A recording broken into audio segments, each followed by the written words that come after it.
Hi guys, welcome back to another episode of the Money, Wine and Cheese Club podcast. I'm your host, Sarah, and today we're going to be talking about, yes, getting out of debt, but when you are on a very low income. Now, it's always challenging to get out of debt. You're gonna, you know, deal with stuff that you didn't even know you needed to deal with. And that's just life. I mean, it's always hard, but when you honestly don't see how you can ever get out of that because you just don't make that much money, and maybe, I can help you with that today. I hope I can. This is a journey I've been through myself, and there are only benefits to getting out of that. But again, take whatever resonates with you, leave what doesn't. But if you do nothing else today, just think about where you're at right now and where you'd really like to be 1 year from now, because 1 year is going to go by in a very quick way. So yeah, maybe next year you can at least say that you've done one little thing that started a change in your finances.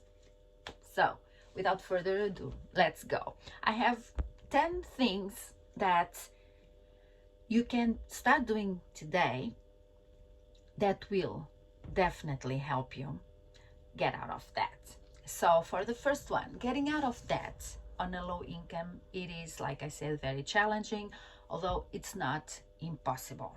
Okay, the first thing we need to do, whether we are on a low income or not, but especially when we have a very low income, is to create a realistic budget. Realistic budget is a budget that you are going to follow. It's a plan that you're going to follow through the month or bi-weekly or however you budget. For me, I do it monthly, and you are going to stick to it. Now, I've been guilty of doing this myself, and if you are just starting out, it's going to happen, but just be conscious that it's going to happen, so you can pivot and you can change it accordingly when you come to that hurdle, right? So for me, it's always or mostly been about groceries. How much do we actually need to eat? How much money do we spend each month on groceries? Now, I always think I can do it for like half of what I'm actually spending. Okay, so I always start very low. Let's say I start with $500, and then by the end of the month, I'm realizing that I've actually spent $700, right? Now, this is okay. Now I adjust, but when this happened, when I was just starting out, it would completely throw me off. It would really bother me, and I would think I'm no good at this. I might as well just not budget because I will never get this right. No, that's not true. And it's by committing errors and coming up with solutions and tweaking your budget that you are going to learn, and that you are going to really create a budget, a plan for your money that is really for your money, because it has nothing to do with what I budget. My budget has nothing to do with my neighbor's budget, to each one its own. But we shouldn't let something like getting our numbers off on one or two categories, or even three or four, and just stop budgeting. Please don't do that. Be conscious that this is going to happen, and it's okay. You are going to just get over that and create a new budget. So right now for me, it's not so much about the groceries, but how much I can actually save each month. I always think I'm going to save $500, and then I get them, right? I put them aside, and by the 20th I'm getting 100 or 150 back, and that doesn't make me feel good, because I'm thinking, well, I should be able to save this money, but right now I'm better saying I'm going to save 300 and leave 200 on my bank account or in my safe. And if by the end of the month I have 50 left, I can always save that 50, but it will not make me feel as bad as if I have to go to my savings and get some money out because I didn't quite manage to save that much. Does that make sense? I hope that makes sense. So create a realistic budget. If you know you need $100 for gas, there's no use saying you're going to do it with 80. Okay, just budget the 100 and do this for, especially for all your necessities, all the categories you need to live. Okay, be it kids' school, be it lunch, be it groceries, rent, mortgage, whatever you have going on. Okay, so this is the first step. Now, then you need to prioritize your debts. Yes, debt is a debt, but debts are not all created equal. So there are some that we can negotiate. For example, there are some that we can, hold off paying for a little bit longer until we get the most pressing ones paid, or at least under control. So whenever we're talking about credit cards, you should try to get some kind of deal going on with your credit card lender, right? So you should, first of all, try to negotiate your interest rate. That's very important, because for credit cards, anything that is not consumable, for example, anything that is not a necessity, that's better said, usually interest rates are very high. So let's try and get that interest rate down as much as we can. Okay, and then let's deal with that. Now, credit cards you should handle, of course, but if you have medical bills, probably those are the ones you should tackle first. And you decide which bills you have to absolutely pay first. If you have kids, if you are constantly going to the emergency room, to the hospital, whatever's going on, those are the debts you should try to tackle first. And then the next thing, after negotiating your interest rates, I would think about consolidating debts. But I would use this more as a last resort, because once you make a deal, and if you don't know yet how much exactly you can pay each month, if you commit to paying $500 a month and then you can only come up with 300, it's going to hurt you more than if you are a little bit late paying one credit card or the other credit card. Okay, and please don't start playing the credit card game where you get another credit card to pay for the other credit cards, because then you're gonna have one more credit card to pay, and you will be constantly reaching out to pay one to the other. I know this, I've been there and done that, so please don't do that. If you need to, be late on that payment, so be it, but don't think that by getting another credit card to pay for those that you already have is going to really help you out, because at the end of the day, it's not. You'll just have one more credit card that you have to pay now. Okay, because it feels like free money. It feels like, you don't even see the money coming or going, so it's not going to help you.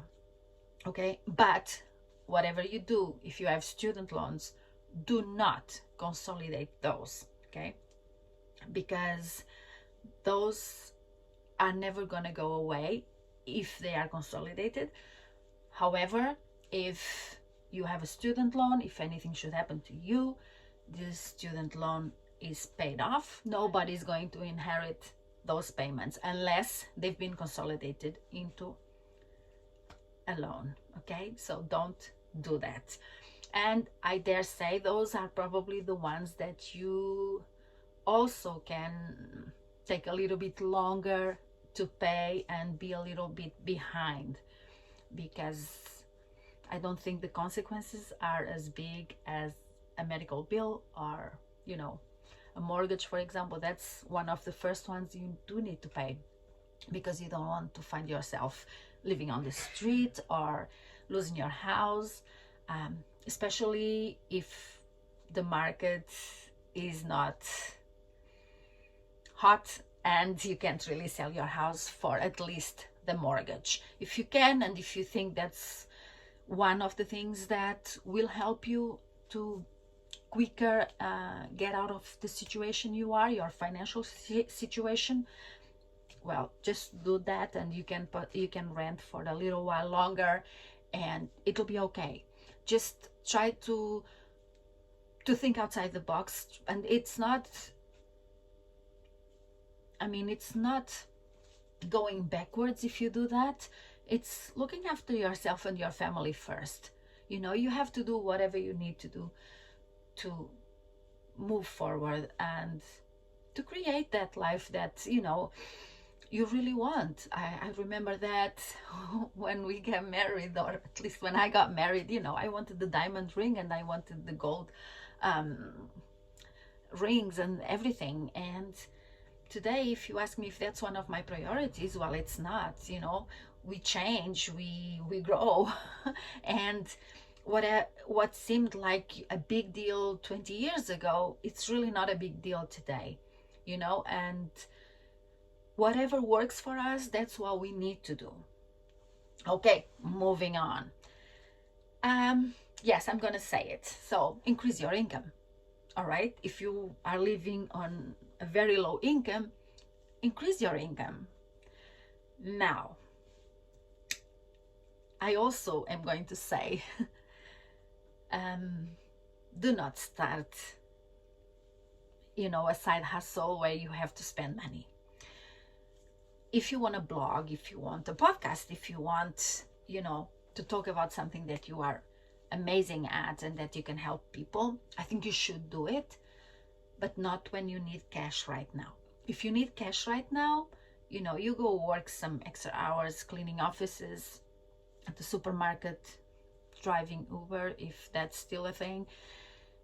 Whatever you can do to get cash straight away, because that's what we need. We need cash to pay our bills. Now, if you can start a side hustle or you know, go out on your own, awesome, do that. But just don't do it expecting it to bring you hundreds of dollars straight away. It probably won't. There are a lot of people out there, especially, you know, I also do KDP, like low content publishing, books on Amazon and all of that. And it can bring you money in. And there are people that are claiming that it brings, you know, after 2 months, they're making $10,000 a month. Well, good on them, but that's not the rule. That's the exception. So do it if you can, but don't go into it stressed out and thinking it's going to be, you know, your salvation and that it's going to really be the thing. It probably won't be. It can be very profitable in the long run. Straight away, it won't be. And plus, you probably are going to spend money to get somebody to design your covers, or maybe you heard somebody say that they got a ghostwriter. You're gonna do that to create a book, or maybe you're going to need a program that you don't have in your computer and you have to pay for it. So yeah, I would go for it. I'm the first person to tell you go for it, because it can be very lucrative, but it probably won't be straight away, and you need cash straight away if you are on a low income and trying to pay off debt. Okay, so first let's take care of that. And once you're more calm once you feel that you are a little bit more in control of the situation, then I would go and do that. So maybe think about that. And then, contrary to what you might be thinking, yes, I do believe in a little emergency fund. I follow Dave Ramsey's baby steps, and he thinks we should have $1,000 set aside for, anything that comes up. I agree, but when we are on a low income, $300, $500, $200 it's going to be the thing that will prevent you from reaching out to a credit card if you have an emergency, okay, of some kind with your car, or with, something at home that just stops working, like a machine or whatever it is. So even if it's just $300, try to have that set aside, okay? It will make a big difference, because then you are just not stressed out. What if it happens? What if it happens? It's not if, it's when, because it's gonna happen, especially when we're so stressed out that we can only think of catastrophes. That's when they come into our life, okay? Another thing you can do is, and I highly suggest this one, not only if you are on a low income, not only if you're trying to get out of debt, but it's a life rule in general, okay? Cut unnecessary expenses. Yes, growing up, we had like 3 TV channels, and we watched whatever was on TV, and we'd go for walks and we'd play outside. Now we have phones, we have internet on our phones, we have YouTube. I'm a huge YouTube consumer. We have Netflix, we have Amazon Prime, we have a lot of streaming services that we have to pay for. And sometimes, most of the time, I scroll through all of them, the ones I have, and there's nothing I want to watch. Because, I already spend a lot of time in front of screens or whatever. But the more choice we have, the less we are satisfied. That's what I come up with.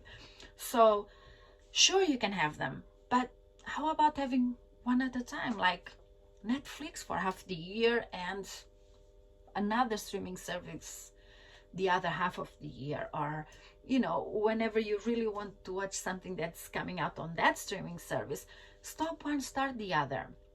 There's no more fidelization. You don't have to stick to one service for 12 months. You can just change them, okay?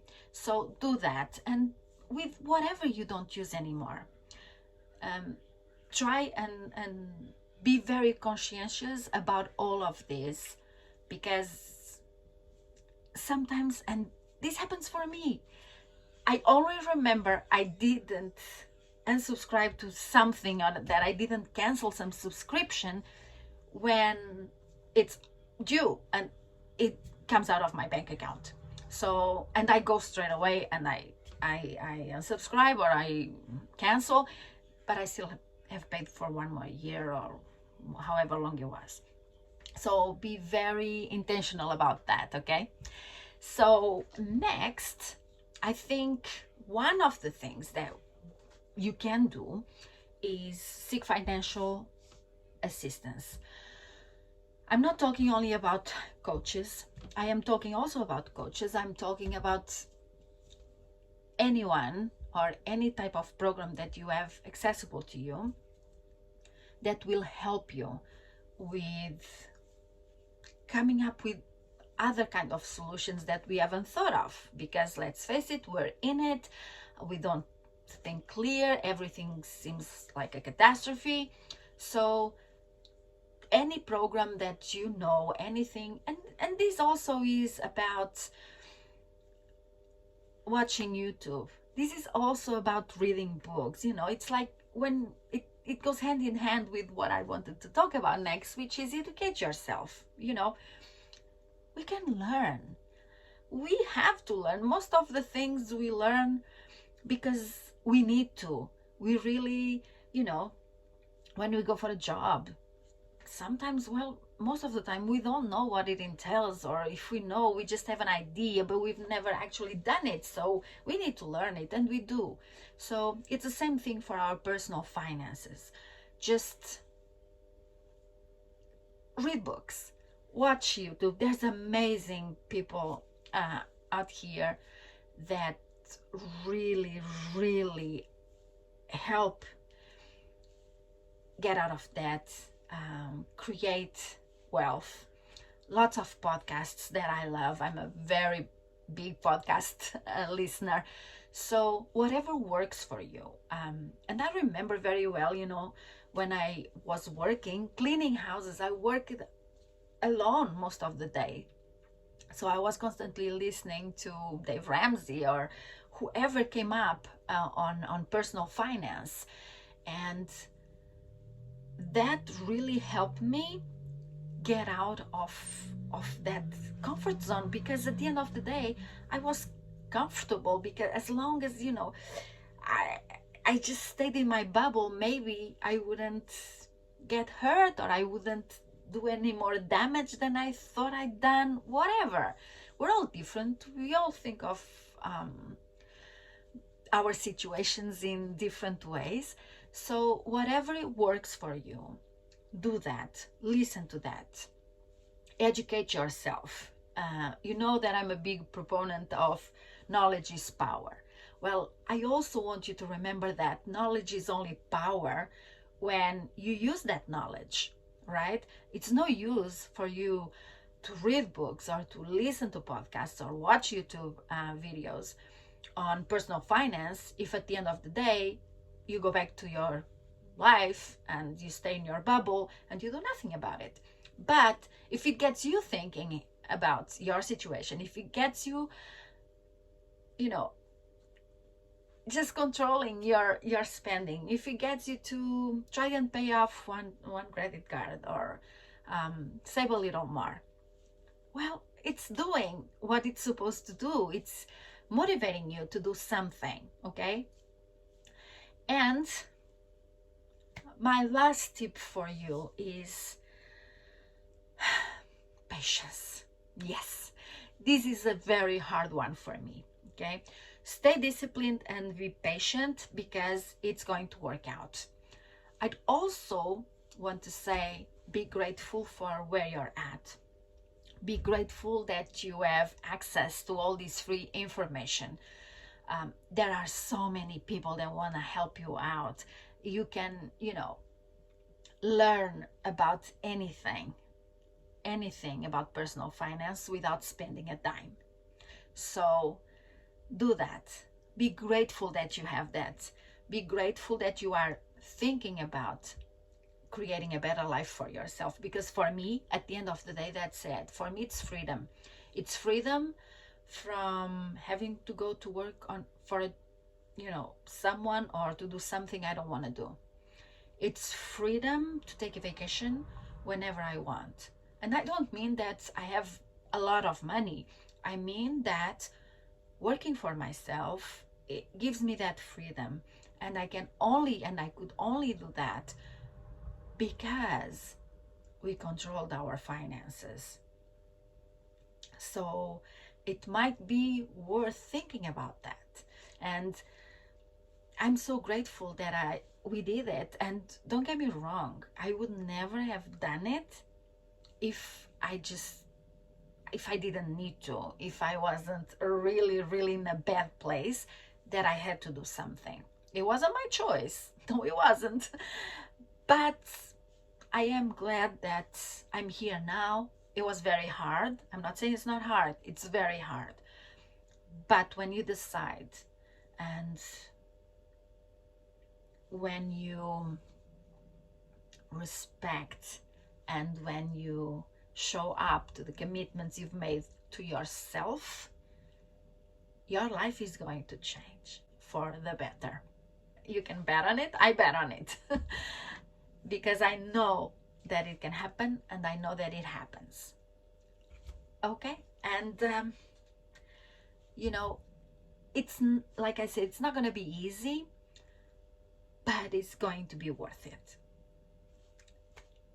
Thank you so much for listening or watching, whatever the case. Thank you so much again for being here, and I'll see you next time. Bye.